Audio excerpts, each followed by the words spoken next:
Good morning, all my dear students, and my best wishes to you.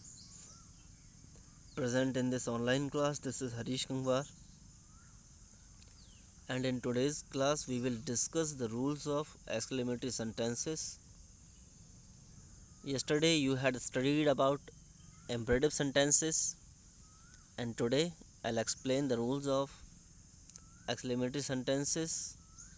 So, be careful while watching the video.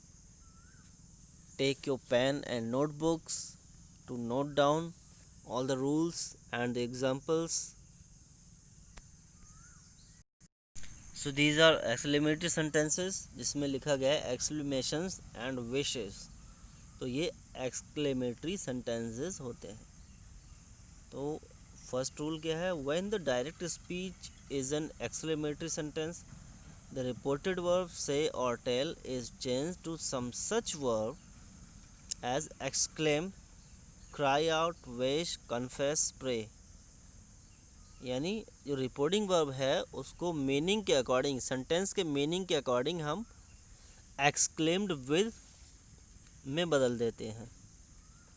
फिर exclaimed with के बाद हम रखते हैं Joy, sorrow, contempt, anger, कुछ भी जो मीनिंग उसमें सेंटेंस में निकल के आ रहा है.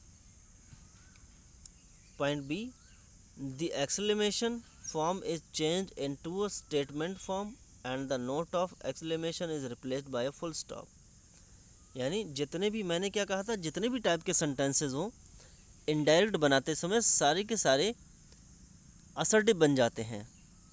तो यहाँ भी हमको सेंटेंस असर्टिव करना है और उसके लिए फुल स्टॉप हमें रखना है और जो एक्सक्लेमेटरी मार्क है, नोट ऑफ एक्सक्लेमेशन, इसको हटा देना है. Clear? See, omit all interjections and nominatives of address. Omit मतलब हटा देना है. इंटरजेक्शन, जितने भी इंटरजेक्शन हैं जैसे अलास, ओ, हुर्रा, ब्रावो, जितने भी इंटरजेक्शंस हैं इनको रिमूव कर देना है, इनको यूज नहीं करना है इनडायरेक्ट में. ठीक है? क्योंकि वो सिर्फ शो करते हैं कि सेंटेंस में क्या है, एंगर है, जॉय, हैप्पीनेस, सैडनेस, क्या चीज़ उसमें शो हो रही है, वो सिर्फ शो करने के लिए इंटरजेक्शंस का यूज होता है. नॉमिनेटिव एड्रेस यानी जो भी किसी को बुलाकर लिखा गया है, जैसे ओ चाइल्ड, ओ गॉड, ऐसे करके वो हटा देते हैं. We put them as object of the reporting verb, और रिपोर्टिंग वर्ब को ऑब्जेक्ट बना देते हैं. But the force of interjection should be kept by suitable adverbs और एक्सप्रेसिव वर्ड्स. इंटरजेक्शंस को हम रिमूव तो कर देते हैं लेकिन उसमें दिखना चाहिए, इंटरजेक्शंस जो शो करना चाह रहे हैं उस सेंटेंस में दिखना चाहिए. और वो कैसे दिखेगा? रिपोर्टिंग वर्ब की जगह सही वर्ब रखना. Study the following expressions. सामने देखिए, जैसे हुर्रा और हा ऐसे एक्सप्रेशंस होते हैं तो इसमें जॉय देखने को मिलेगा. अलास ग्रीफ के लिए है. व्हाट और ओ सरप्राइज़ के लिए है. ब्रावो और हियर अप्रूवल के लिए है, मतलब तारीफ़ के लिए. हश अटेंशन अपनी तरफ लेने के लिए. और पू और फाई ये होता है, पू होता है, ये कंटेम्प्ट के लिए यानी घृणा के लिए, नफ़रत के लिए, किसी गंदी चीज़ से आप हेट करते हैं उसके लिए है. तो हमें क्या करना है? सपोज़ करो अगर रिपोर्टिंग स्पीच में हुर्रा रखा हुआ है तो आपको सैड की जगह क्या लिखना होगा? एक्सक्लेम्ड विद जॉय, और कंजंक्शन कॉमा की जगह दैट लगा देना है. Exclaimed with Joy. और इसी तरह अगर अलास है तो क्या हो जाएगा?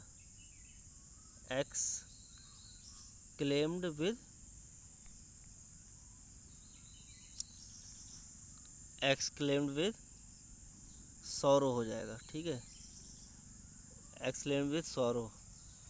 फिर exclaimed with surprise, exclaimed with attention. इस तरह से हम रिपोर्टिंग वर्ब को चेंज करेंगे. Now have a look of some examples.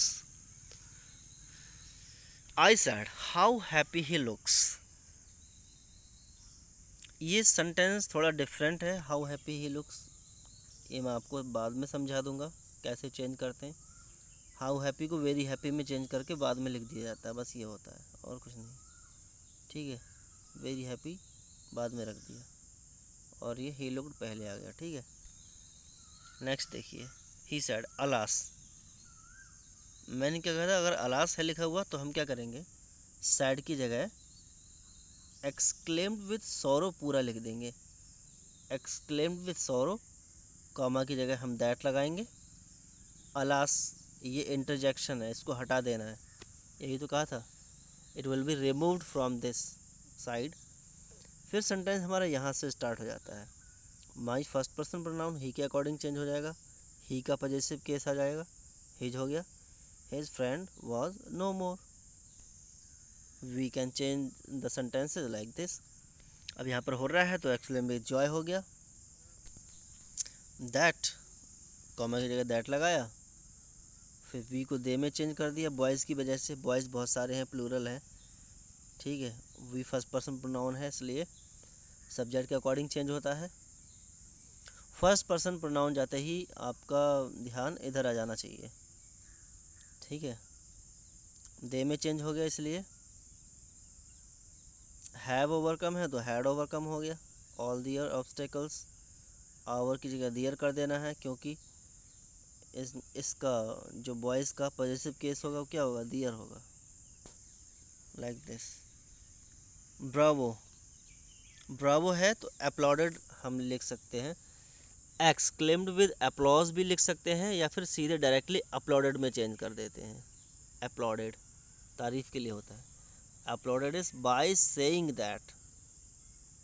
हम डायरेक्टली दैट भी लिख सकते थे, बाय सेइंग भी लिख दिया तो कोई दिक्कत नहीं है। अगर इसमें बाय सेइंग ऐड कर दिया तो कोई प्रॉब्लम नहीं। That we had done well. May God grant your wishes, that God might. फिर एक जो मे से स्टार्ट होने वाले सेंटेंस है विशेस, ये विश वाला है। जो मे से स्टार्ट होने वाले सेंटेंस हैं विशेस वाले, तो इसमें हम क्या करते हैं, विश डे प्रेड में चेंज कर देते हैं सैड को। ठीक है, दैट लगाते हैं, सब्जेक्ट जो इधर होता है वो पहले आता है और मे को माइट में चेंज करके इधर रख देते हैं। ठीक है, क्योंकि असर्टिव हमारा तभी होगा, सब्जेक्ट पहले आएगा वह बाद में जाएगी। और यहाँ पर क्या हो गया, पू कंटेम्प्ट है तो with contempt that he could do better than him. तो इस तरह हम एक्सक्लेमेटरी सेंटेंसेस को चेंज कर सकते हैं। I hope you have understood. और जो रिमेनिंग पार्ट है, जो रिमेनिंग चीज़ें हैं, हम इस वीडियो में इंक्लूड करेंगे। Students, in this video we have included the remaining kind of exclamatory sentences, and you see this kind of sentence here, what a big house it is. तो ऐसे सेंटेंसेस दो तरह से चेंज होते हैं। एक तरह से जैसे इन्होंने ये चेंज किया है, what a big house it was, clear. But ये तरीका ज़्यादा अप्रूव्ड नहीं है। ठीक है, जिस तरह से इन्होंने ये बनाया है, what an idiot you are, what an idiot he was, ऐसे कर दिया।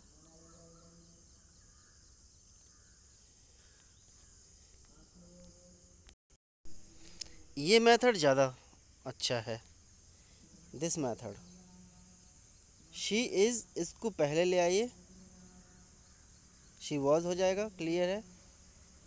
ठीक है, दैट के बाद ये जो सब्जेक्ट और वर्ब है इसको पहले लेकर आना है, और उसके बाद a very beautiful girl. Now see, या तो हाउ ब्यूटीफुल होता है यहाँ पर, या व्हाट अ ब्यूटीफुल गर्ल। तो व्हाट या हाउ को हम वेरी में चेंज करते हैं। वेरी में चेंज कब करेंगे, जब व्हाट या हाउ के बाद कोई एडजेक्टिव होता है। Beautiful is an adjective. Beautiful, intelligent, foolish, ये सभी क्या है, ये एडजेक्टिव्स हैं। जब व्हाट या हाउ के बाद कोई एडजेक्टिव होगा तो हम व्हाट या हाउ को वेरी में चेंज कर देते हैं। ठीक है, व्हाट को हटा दिया, वेरी ब्यूटीफुल गर्ल कर दिया, और सब्जेक्ट पहले आ गया, सेंटेंस असर्टिव बन गया, दिस मेथड इज परफेक्ट।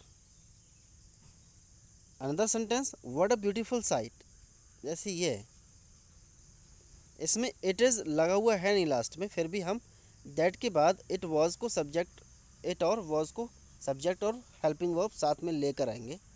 फिर हम क्या करेंगे, वेरी ब्यूटीफुल साइट हो गया, क्योंकि ब्यूटीफुल एडजेक्टिव है। क्लियर।